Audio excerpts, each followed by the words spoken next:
কোরবানির ঈদ ঘিরে বেশ জমে উঠেছে মাংস কাটার সরঞ্জামের বাজার।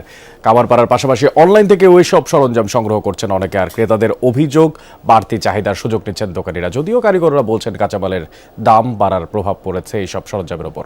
ফোটানোর ঝামেলা ছাড়াই নিরাপদ পানির জন্য ঘরে আনুন পিওরিট। কল করুন 16627।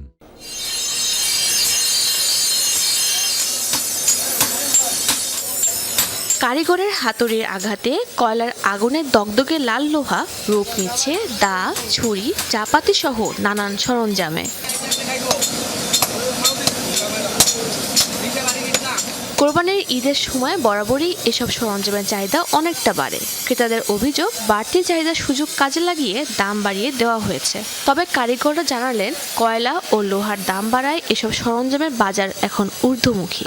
কুরবানির সিজন তো চুরি চাপাটি সব নতুন বানাইতে আছি, পুরান কাস্টমার নিয়ে আসতে দাঁড় দিয়ে দিতে আছি, এই কারণে ব্যস্ততা বেশি। এটাই যে কয়লার দাম বাড়তি, গ্যাসের দাম বাড়তি, যানবাহনের ভাড়া বাড়তি, 15,000 টাকাটা 25,000 টাকাটা একবার দেখতে নাইতে।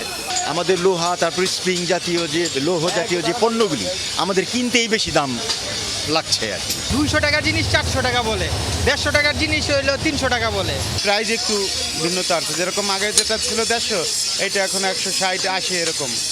দোকানে আসার বিড়ম্বনা এড়াতে অনেকে অনলাইনে অর্ডার দিচ্ছে এসব সরঞ্জাম, কিন্তু দা, ছুরির মান নিয়ে প্রশ্ন তুলছেন অনেকে। যত 2 নম্বরের মাল আছে অনলাইনে দেয়, দিয়ে আমাদের কামারের ভালো জিনিসগুলি এটার মূল্যায়ন কমায় ভালাইছে। অনলাইনে বিক্রির কারণে আমাদের বিক্রিটা কমে গেছে।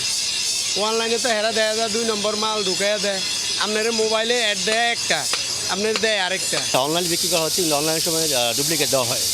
অনলাইনে আমরা প্রতারিত হই, আমরা অনলাইন থেকে কিনতে যাচ্ছি না, আমরা যাচ্ছি সরাসরি বাজারে কিনতে।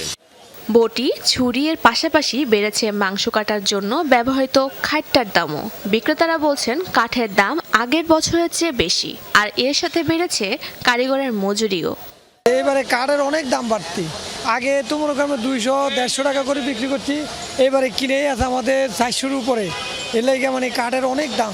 এবার একটু দাম বেশি, এবার দাম হলো তেঁতুল গাছ কম পাওয়া যায়, বাজারে কমাইছে।